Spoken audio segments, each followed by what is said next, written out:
We all know that good quality sleep is so crucial for good health. With approaching deadlines and important meetings and exams on the horizon and the hustle bustle of life, sleep can disappear completely from the scene.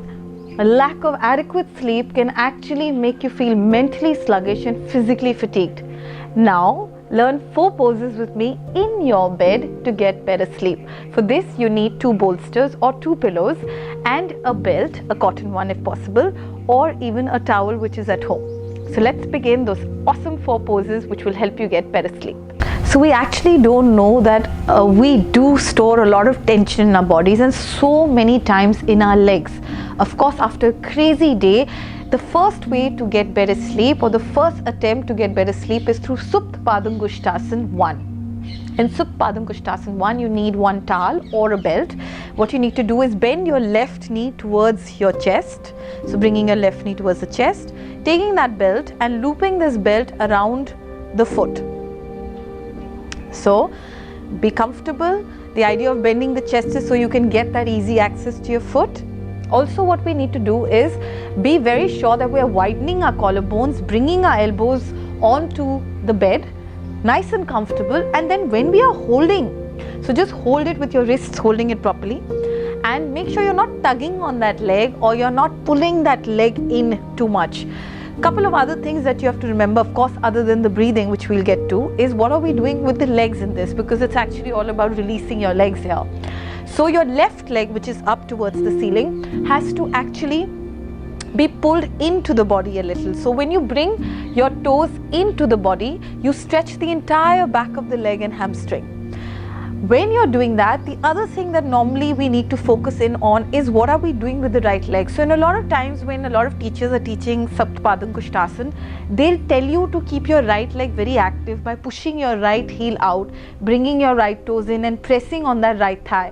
But if you're actually trying to get better sleep at the end of the day, then you can keep your right leg pretty relaxed and slowly with the breath, with each exhalation, try and pull your left leg closer into the body. Once you're doing that with your eyes closed, the aim really is to breathe into the back part of your leg. That is a great release for your leg. Again, that blanket that is under Raman's neck right now is to make sure that the neck is not flopping back. So if you have tight neck and shoulders, then a folded blanket where the smooth edge of the blanket is nicely placed against your shoulders. From Supta Padangusthasana 1, you can continue in a flow to Supta Padangusthasana 2. In that, you have to hold both parts of your belt or both sides of your belt with your left hand. So Raman, hold both sides of the belt with your left hand. And yes, a little higher to your foot, and then open your right arm out towards your bed and keep your palms facing down. So let's have it here. Yes, this now where your right palm is, what you need to do really is to press on the right palm so that you get a bit of a fulcrum, so your body doesn't move when you're now going to move your left leg into Supta Padangusthasana 2 by moving it outside of your body onto the left side. So Raman, taking a nice breath, inhale and exhale, moving it out slowly and holding the posture there. Now if you feel you're getting very tired, then keep a pillow and rest your leg on that pillow, which is also possible. Pull your left toes into the body again so that you get a nice rotation of the hip and there's a nice release as well. Now what really happens is that the other side of the body starts shifting with you. Then your work is really not being done here. So bring your leg up. Let me modify the pose. Raman, bring the leg up back again. What you can do to get stability in Supta Padangusthasana 2 is actually open your right leg out a little more. So opening your right leg out. Yes. Now pressing it down, not so much, a little in. Yes, that's it. Pressing it down.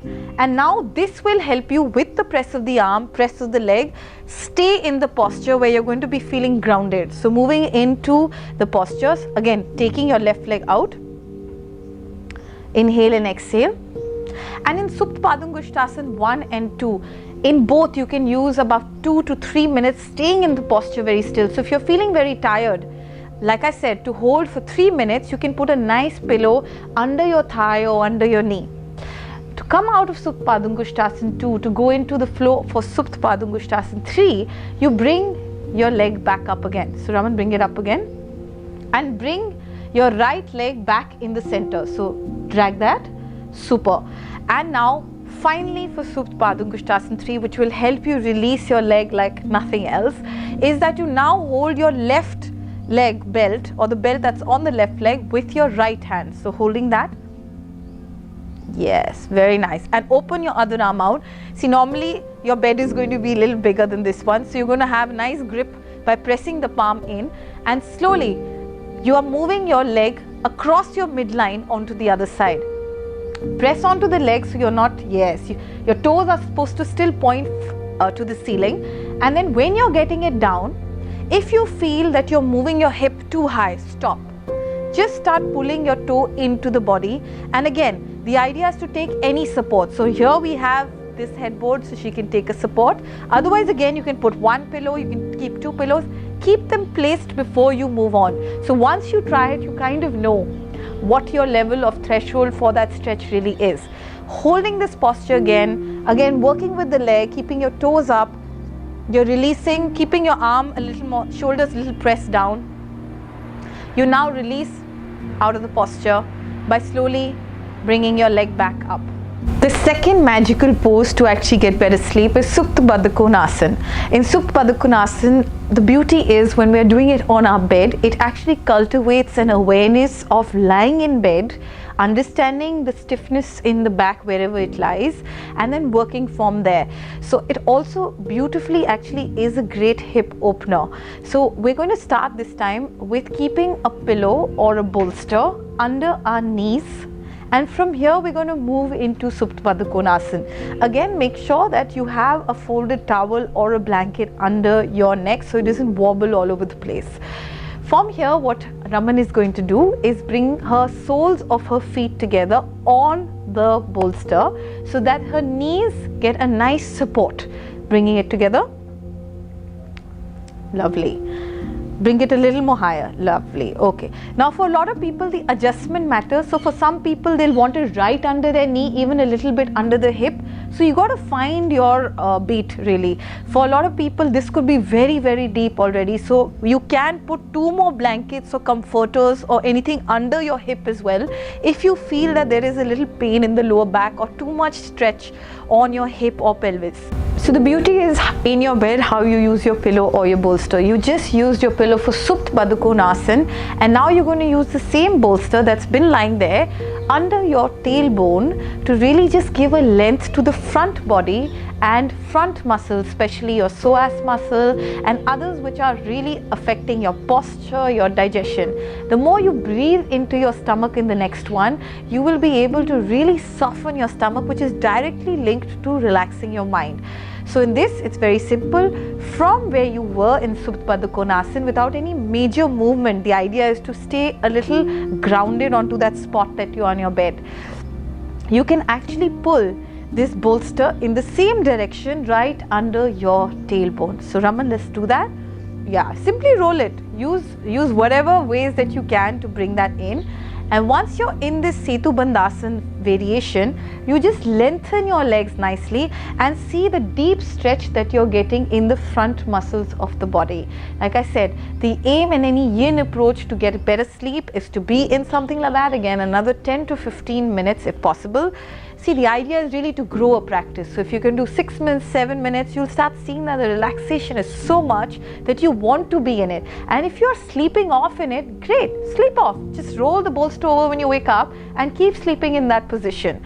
And from here, again, the idea of the deepening this relaxation is moving into our last and final pose. So the final delicious posture, which is my favorite, is Setu Bandh Sarvangasana, in which we need 2 pillows in a T formation. So you can see there's one vertical pillow and one horizontal pillow or a bolster. And you got to find your spot to really place your tailbone on this vertical bolster. And when we come into this posture, you'll understand what's really happening. We're lifting our hip higher than the head, in which the scientific understanding is when you actually lift your hip higher than your head, your body moves from fight or flight mode into relax and digest mode. And if you can do that, very well through a posture. It is Setu Bandh Sarvang Asana with 2 bolsters. Of course, I've kept a blanket under her neck because her neck and shoulders have to rest nicely and gently onto that. So Raman is sitting, and the action is to feel as though the tailbone is moving towards the other bolster instead of lifting towards the blanket. So now she's just going to go down and gently fall back on this bolster very softly, and get her neck and shoulders to get off this bolster and onto the blanket. So Raman, let's go.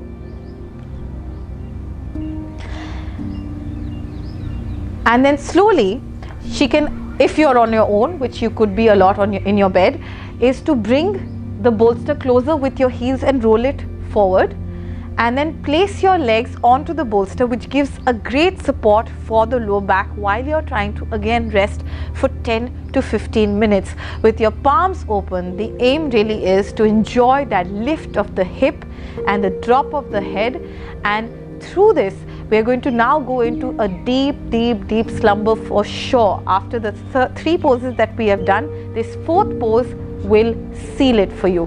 And after you spend enough time in it, when you're ready to come out of it, the most important thing is not to really jerk out of it, straight up. The idea is to actually lie on your side for a very long time, and if you can just be there as well, that would be fantastic. So coming out of it, she's going to push your bolster away, pushing your bolster away, Raman, and then turn on one side and move out of this posture. Get off your bolster, yeah, and lie down slowly and softly, and be there to get awesome, amazing sleep. So do try it at home. These are just 4 postures, and if you can, try and religiously do it once or twice a week to make it a part of your lifestyle.